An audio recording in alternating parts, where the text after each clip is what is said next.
Olá pessoal, seja bem-vindo mais uma vez ao meu canal do YouTube, nosso canal do YouTube, que eu falo mais uma vez sobre o pastor belga Malinois.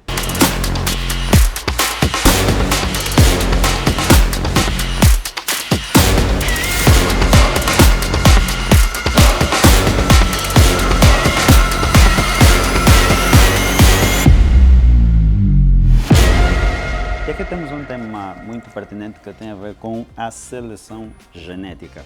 Como podem ver, temos aqui dois ilustres convidados que, para poderes trazer uma ilustração melhor daquilo que vamos abordar sobre o tema de hoje. Lembre-se dessa cadela e quando largar, ela vai logo.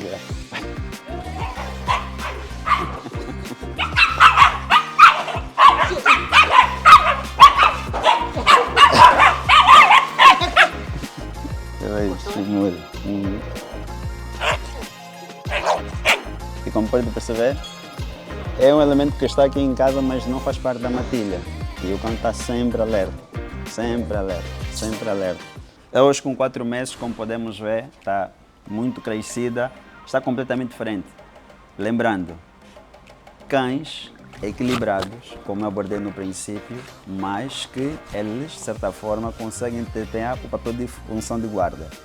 Temos aqui os meus sobrinhos com a cadela, podem carinhar ela, normalmente, e a cadela, tranquila, não está a atacar aqui ninguém, e como podemos perceber que isso faz parte da introdução deles, não é? Da minha parte, ou seja, eu como membro líder da matilha, faço o processo de apresentação dos membros da matilha. Ou seja, onde o cão percebe que não há perigo nenhum em ter essas pessoas aqui. Eu fiz essa introdução, todavia há limites e respeito a serem abordados, a serem colocados nesse processo de seleção. Por exemplo, um deles, como podem ver, a cadela está aqui comigo, a brincar, à vontade, mas eles não vêm aqui e metem a mão na boca do cão. Eles não vêm aqui e pegam na orelha do cão. Então, isso quer dizer o quê? Quer dizer que é uma cadela que, por conta do drive que ela tem, isso vem por conta da seleção genética, e como pode ver, ela está aqui a brincar normalmente, faz com que ela tenha, de certa forma, limites a ser colocadas, porque pode causar um acidente, como já vimos. E é uma cadela super equilibrada, mas que também, como podem ver aqui, ela comigo parece uma cadela super mansa, brincalhona, está aqui. Mas que no momento certo vamos mostrar, ela vai fazer a base de guarda. E por que da seleção genética? Porque através da seleção genética nós conseguimos entender certos detalhes que têm a ver com o perfil de cão que nós pretendemos, não é, ter. E esse perfil está alinhado ao tipo de cruzamento que já abordamos também no vídeo passado. Quem não teve acesso pode ir verificar no meu canal para poder perceber melhor. E como podemos ver, como eu estava a dizer mais de uma vez, eles estão aqui, na boca não, na boca não. Exato. Para. E por que ela teve uma reação diferente? Porque ele já estava estipulado o limite que ele tinha delineado para com ela, que é na parte do rosto, ele não deve tocar. Por isso estava a esboçar uma reação de afaste. Isso não estás a estipular o limite que eu estabeleci para você. Mas podemos ver de forma diferente, carinho aqui nesse lado. Como podem ver, há uma reação diferente, mas ela fica sempre atenta para poder perceber até que ponto eles estão a estipular ou não esse limite. E isso vem de onde? A mãe faz isso com os filhotes. Quando o filhote passa do limite, a mãe lhe morde, lhe rosna. Então, esse mesmo comportamento ela está a esboçar aqui é porque ela entende que nós fizemos parte de uma matilha. Então, essa compreensão facilita na gestão dos cães a evitar acidente. Imaginemos que fosse alguém que não dominasse essa mesma informação. Ele poderia continuar e ele haveria de morder e diriam que este cão morde as crianças. Mas não, na verdade o segredo está aqui é entender sobre psicologia canina, como mais uma vez eu abordei, que tem a ver com estudar o comportamento do cão. Percebe, o cão está à vontade, mas sempre alerta. E por que ele está alerta? Porque eu sou o líder da matilha. E ela entende que eles dois, mesmo fazendo parte da matilha, hierarquicamente estão abaixo dela. Então ela respeita eles, então eles também devem respeitar ela. Quando nós conseguimos perceber as coisas desta forma, muitos dos acidentes que acontecem, eles poderiam ser evitados. Posso? Poderiam ser evitados. E um detalhe, a maior parte dos acidentes de cães são com os cães da própria casa, não com cães de fora ou pessoas de fora.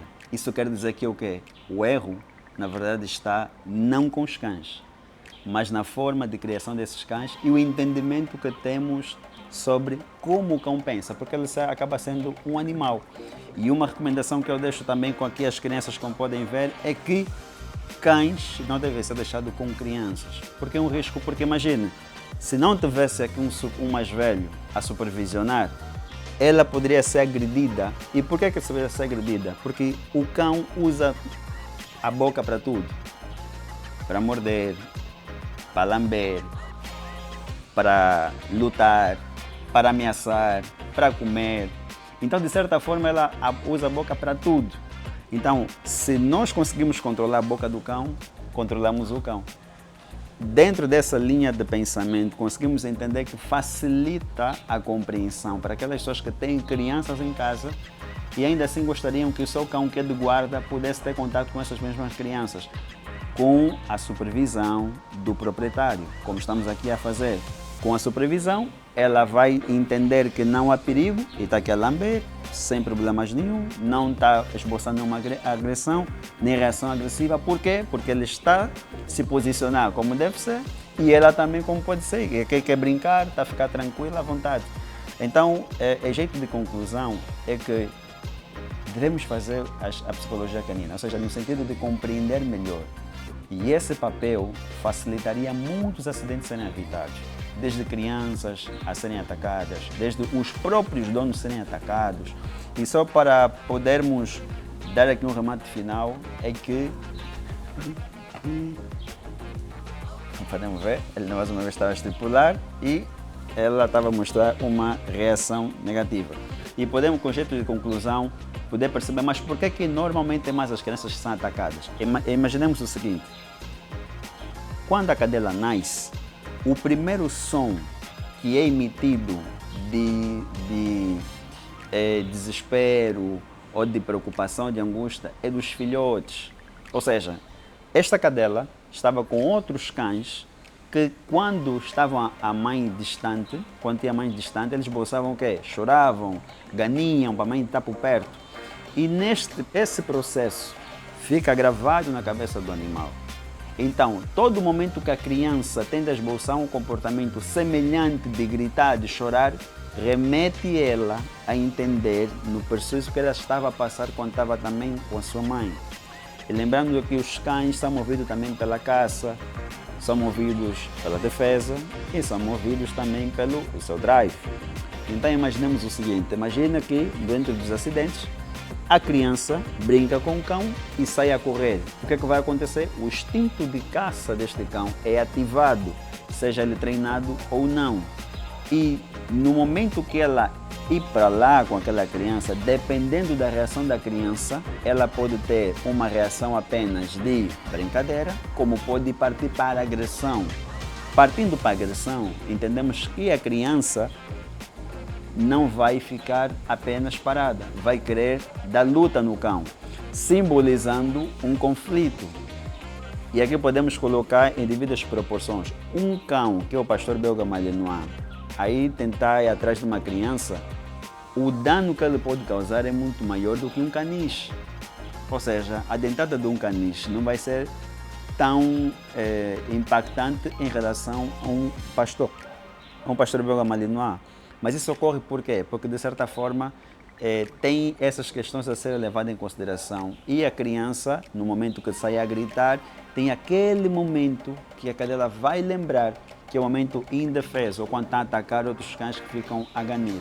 Então, era basicamente essa introdução que podíamos fazer aqui com as crianças sobre a nossa cadela. E aqui podemos agora mostrar, com alguém que não faz parte da matilha, aproximar-se só para vermos qual é a reação da cadela. Vamos ver agora Pessoal, como é que a cadela vai reagir quando alguém aproxima, que não faz parte da matilha? Conseguimos perceber que ela está atenta. Costa.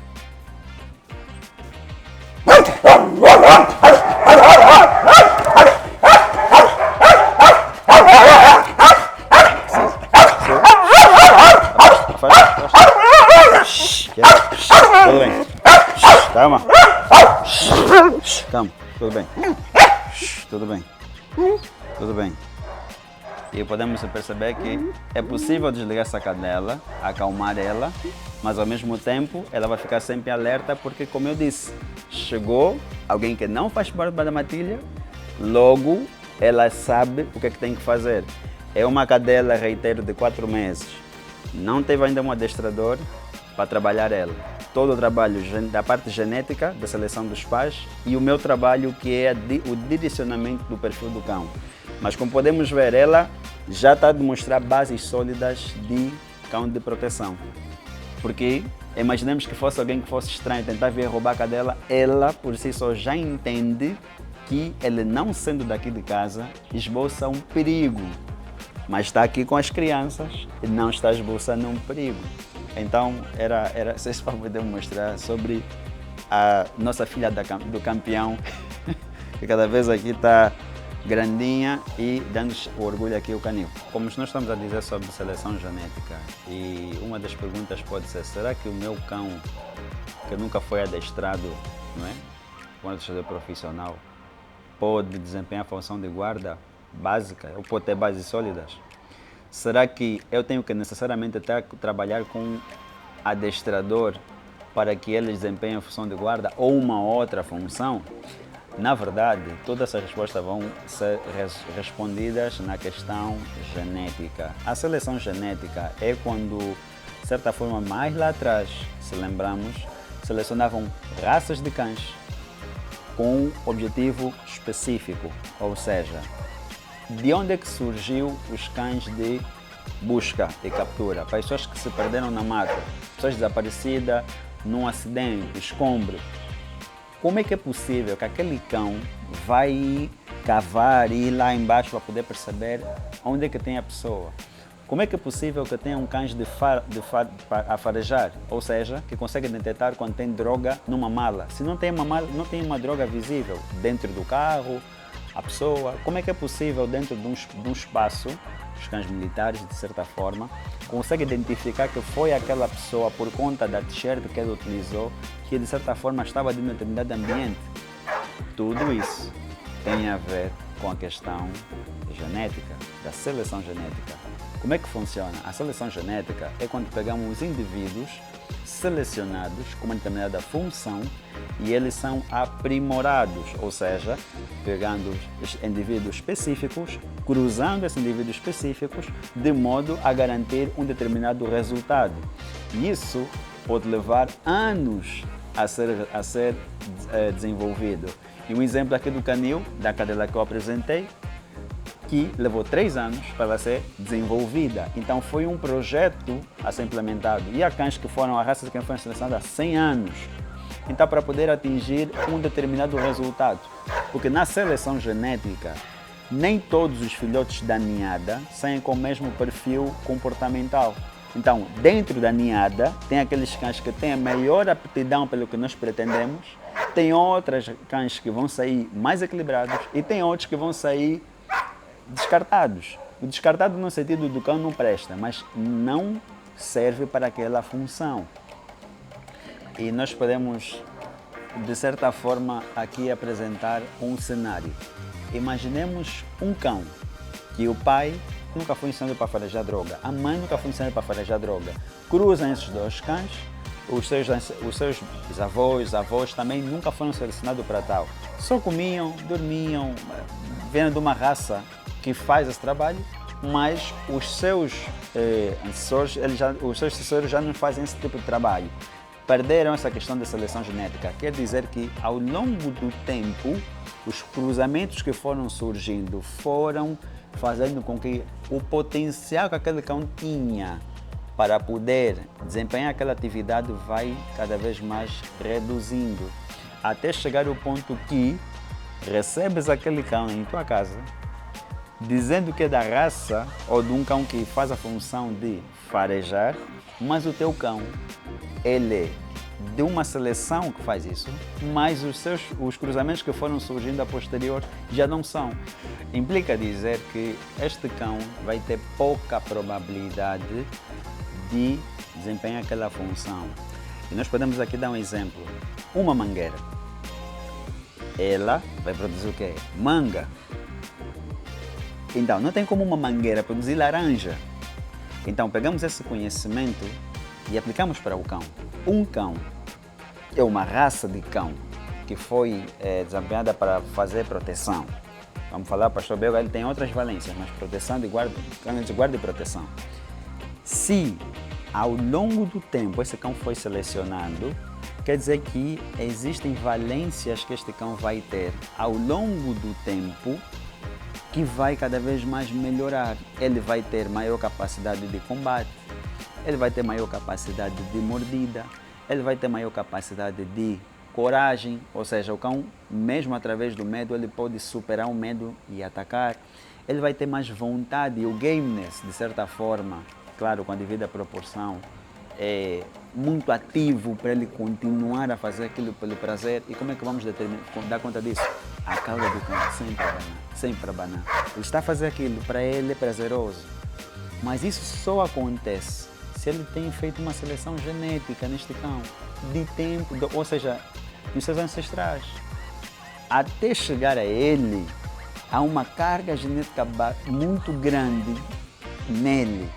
E existem aqueles casos que pode assim dizer, mas o meu cão não vê o adestrador, só lhe meto na corrente, lhe tiro e quando vem alguém tenta atacar. E essa mesma questão deve ser lembrada do seguinte, este cão muito provavelmente já veio de uma carga genética muito forte em termos de proteção, desconhecias, foste receber o filhote e coincidiu que o filhote que veio até contigo já tem aquele perfil e lhe meteste dentro de um contexto que favoreceu aquele comportamento aflorar.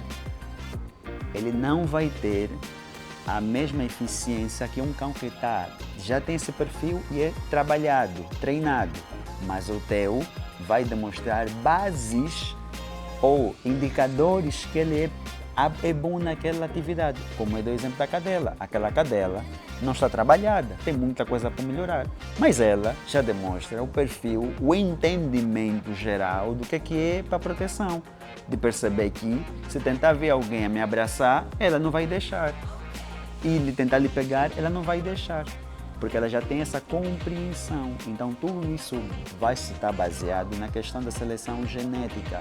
Você diz assim, Milton, será que agora é o meu cão que tem em minha casa? Já comprei, mas notei que o meu cão não faz isso. Lhe deito? Não precisa deitar o teu cão. Na verdade, o que eu recomendaria? Os meus são testados. O que é testar o cão? Chama um profissional adestrador, onde vai simular o cão, porque o cão entende as questões da simulação, vai simular um cenário adverso que lhe coloca numa posição desfavorável. Isso implica dizer que este cão vai ser colocado dentro de um contexto em que exige ele mostrar ou medo e recuar, ou o mesmo medo, mas partir para a agressão. Só surge a compreensão em plena se o teu cão é apto ou não para aquela função quando o teu cão é testado. Porque nós defendemos às vezes a guarda natural, mas a guarda natural, que é um tema também complexo e que muitos acreditam que o cão faz isso de forma natural, outros não. Eu acredito que são cães que já vêm de uma seleção genética boa e que coincidiu que se você for uma pessoa leiga que não entende, no momento da aquisição do filhote, sem saber, ou tu, ou o proprietário que entregou o cão, ou o criador, selecionou um cão que já tinha aquele perfil e tu não sabias e colocaste dentro do cenário em que, por exemplo, ele fica fechado, só sai de noite, não vê mais ninguém de casa, além do pessoal de casa, ele está consciencializado que quando não tem ninguém de noite é porque é alguém suspeito. Então, na verdade, ele, como eu estava aqui a dizer, ele não vai ter o mesmo comportamento com um cão trabalhado, mas ele vai ter essas pequenas bases. E o jeito aqui também podemos colocar era nos seres humanos. Eu gosto muito do exemplo dos cães com base nos seres humanos. A família que pratica artes marciais, se for de 5, 6, 7, 8 anos, a praticar artes marciais, seja judo, jiu-jitsu ou o que for, a probabilidade que dentro desse processo ter um neto, sobrinho, filho ou pai a praticar a mesma arte é muito alta. E às vezes o termo que nós utilizamos é uma arte tradicional na nossa família. Implica dizer que também naquela mesma família é possível que tenha pessoas que não vão ter aptidão para aquilo, mas eles têm uma tendência muito alta de praticarem, ou uma facilidade muito alta de praticarem aquela modalidade, porque isso já vem da questão, não é bem genética, mas influenciada de geração em geração. Em que cenário também?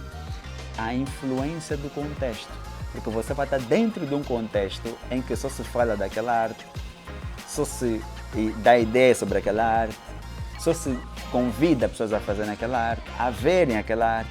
Então imagine agora esse cenário e traz para o filhote.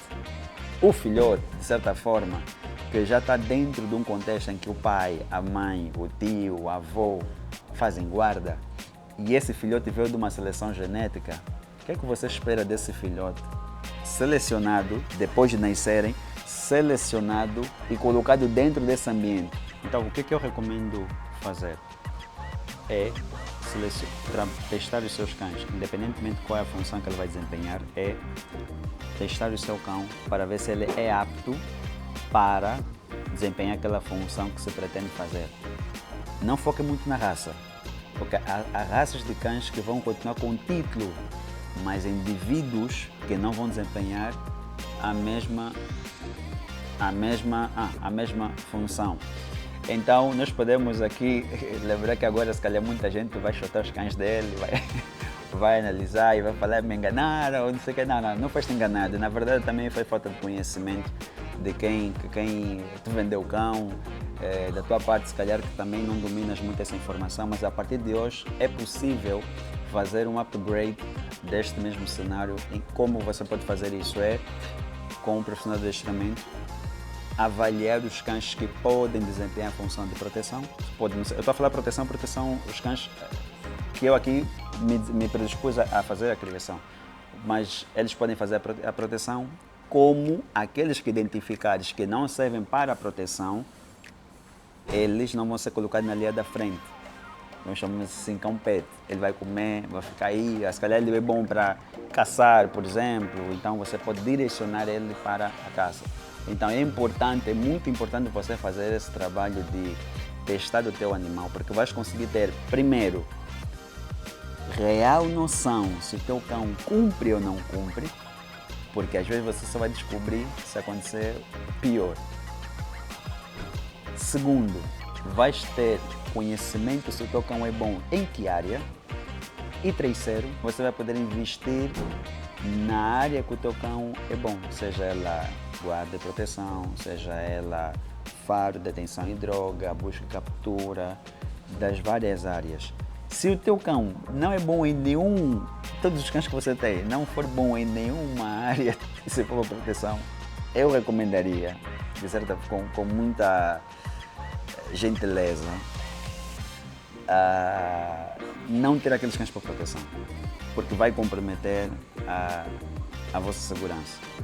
Porque se tu estás a ter cães para proteção e os cães que tu tens, seja 5, 6, 7, 8, não são para proteção, vou lhe dizer, na primeira oportunidade que surgir, nem estamos a falar de assalto, mas na primeira oportunidade que surgir, de alguém tentar entrar, te abraçar, te ameaçar, o cão não vai responder, vai fugir, porque ele não está preparado. Isso é a mesma coisa que você colocar alguém que nunca pegou numa arma e ele falar para ele dar um tiro. Ele vai ficar aterrorizado. Poucos vão conseguir fazer, mas muitos vão tremer. Então, para lembrar que não chutem vossos cães, mas de certa forma fazem uma avaliação geral, dos cães que você tem, o perfil que eles têm, se serve ou não serve. Se não servir, o canil Milton Solano está aqui para poder vos atender com cães de proteção. Então, pessoal, fiquem bem. Hoje falamos sobre a seleção genética, não é? Sigam o canal, curtem, compartilhem, mete like, porque assim o algoritmo vai perceber que é um conteúdo relevante e de certa forma vai agregar conhecimento. Eu acredito que você de certa forma aprendeu muita coisa e deixa aqui nos comentários qual é o tema que gostaria que pudéssemos abordar no próximo episódio. Então, pessoal, fiquem bem, um abraço e até já.